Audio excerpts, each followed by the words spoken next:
대학생금 친구들 한 주간 잘 지내셨나요? 우리 저번 주에는 성도가 어떻게 살아야 되는지, 그리고 성도의 죽음과 또 부활에 대해서 함께 나누었습니다. 그리고 저번 주에는 1부가 이제 끝났다고 했죠. 그럼 오늘부터는 2부로 좀 들어가고자 하는데요.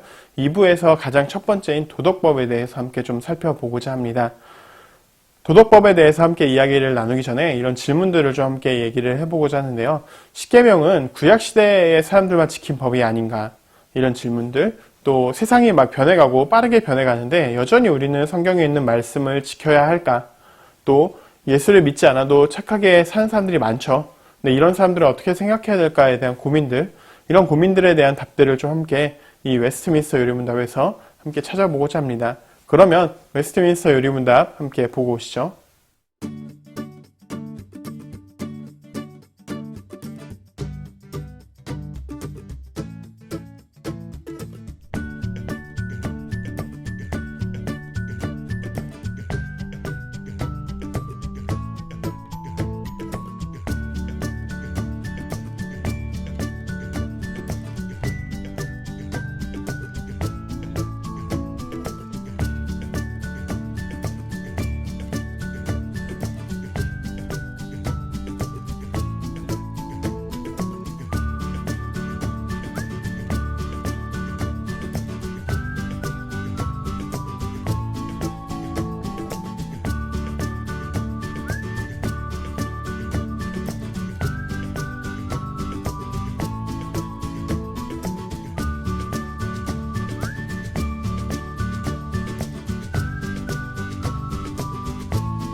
우리는 세상에서 합당한 삶을 살기를 원해요. 하나님은 그런 우리에게 도덕법을 정해 주셨는데요. 도덕법은 하나님께서 우리에게 순종을 요구하시는 방법 중 하나라고 볼 수 있어요. 이 말은 우리가 로봇처럼 프로그래밍 돼서 무조건 하나님의 뜻대로 따라라 라가 아니라 우리가 하나님께 순종하기를 원하는 이런 방법이 약간 다른 것을 의미하기도 하죠. 도덕법은 사람이 만든 것이 아니라 하나님의 뜻이 선언이 된 거예요. 이 말은 우리가 하나님의 뜻에 순종하며 살아가야 하는 존재라는 거죠. 그래야 우리가 하나님의 뜻대로 살 수 있는 거예요. 원래 인간은 하나님의 뜻대로 살았고 이런 것들을 다 순종했는데 죄가 들어옴으로 인해서 이런 것들이 다 어그러지게 되었죠. 그래서 우리는 완전한 순종을 할 수가 없기 때문에 우리가 진정한 의미의 순종을 하고자 한다라고 한다면 우리의 삶에서 그리스도를 닮아가는 것이라고 볼 수 있어요. 하나님은 서로를 사랑하라고 말씀하셨고 또 하나님도 사랑하라고 말씀하셨죠. 이것이 도덕법의 핵심입니다. 도덕법은 또다시 율법이라는 다양한 형태로 존재를 했는데요. 그것을 압축하면 십계명이에요. 도덕법의 핵심은 하나님과 이웃에 대한 전인적인 사랑, 그러니까 하나님을 사랑하고 이웃을 사랑하라고 요구하는 거예요. 그래서 도덕법을 어떤 특정한 사람들이 지켜라, 어떤 특정한 사람들만 지켜라가 아니라 모든 인류를 향해서 순종할 것을 말씀하셨어요. 그런데 교회를 다니는 사람들은 당연히 이 십계명을 알고 따르려고 하죠. 근데 교회를 안 다니는 사람들은 이것을 잘 따르지 않으려고 하기도 해요. 이웃을 사랑하는 거야 우리가 그냥 우리의 마음적인 부분에서 할 수 있지만 하나님을 사랑하는 것은 하나님을 모르기 때문에 잘 못할 수도 있거든요. 그래서 우리가 교회를 안 다니는 사람은 인생을 편하게 산다고 생각할 수 있어요. 사실 그렇죠. 이런 영상을 볼 필요도 없고 주일날 예배를 드릴 필요도 없고 이렇게 하니까요. 그러나 도덕법은 온 인류에게 주셨고 또 포괄적이고 절대적이며 영원히 변하지 않는 거예요.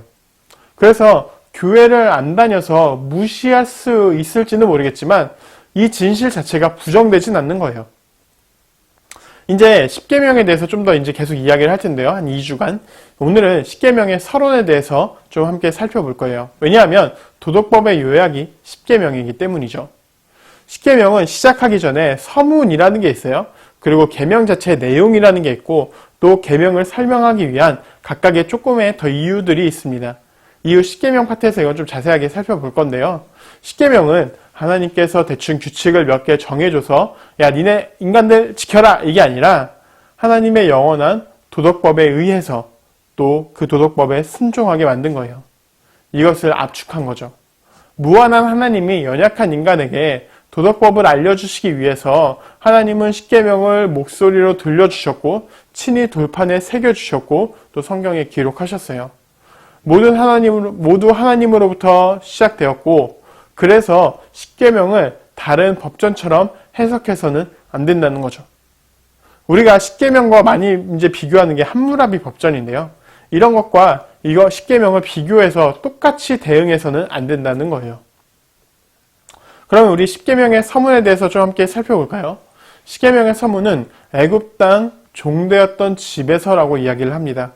이를 통해서 하나님은 우리와 언약을 맺으시고 그 언약을 신실하게 지키고 계시다는 것을 보여줘요. 따라서 이 언약 안에서 하나님의 약속 안에서 이해하려는 것이 중요합니다. 왜 이 문장이 하나님의 약속이라는 사실을 보여줄까요? 하나님은 애굽으로 갔지만 그 애굽에서 다시 구원해 줄 것을 약속하셨기 때문에 그래요. 십계명은 하나님께서 스스로 자신에게 주셨음을 이야기하고 선언하며 출애굽 이후에 시내산에서 주셨죠. 이 말은 율법이 구원의 결과인 거예요. 그러니까 탈출하기 전에 준 게 아니라 탈출하고 나서 사랑으로 하나님께서 율법을 주셨다는 거예요. 이 사랑을 모든 사람들이 하나님의 사랑을 생각하고 지키고 가르쳐야 한다고 이야기를 하고 있죠. 애굽에서 건져진 역사적인 사실은 그리스도께서 구원을 미리 보여주신 것, 그러니까 인류를 구원하실 것을 미리 보여주신 것을 알려주기도 해요. 그래서 십계명 서문은 이 사실을 우리가 다시 한번 알아야 한다라고 알려주는 거죠.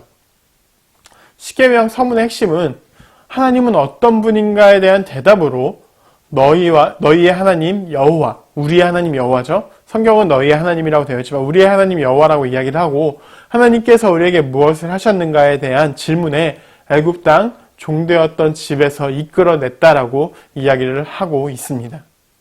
오늘은 도덕법에 대해서 함께 살펴보았는데요. 도덕법은 하나님께서 우리에게 순종을 요구하신 거예요. 십계명 서론이라고 볼 수도 있는데 하나님께서 요구하신 것은 하나님이 나타내신 뜻에 대한 순종을, 그리고 순종의 규칙은 도덕법으로 주셨고 도덕법은 인류를 향하는 하나님의 뜻을 선언하셨고 이를 십계명으로 요약했습니다. 도덕법을 요약하면 무엇일까요? 사랑이죠. 하나님 사랑, 이웃 사랑. 우리가 이제 이 2부에 대해서 함께 나누면서 하나님께서 우리에게 요구하시는 것들이 무엇인가에 대해서 함께 살펴볼 건데요. 바로 이 하나님 사랑과 이웃 사랑의 근거에서 우리가 좀 함께 이 2부도 함께 살펴보았으면 좋겠습니다.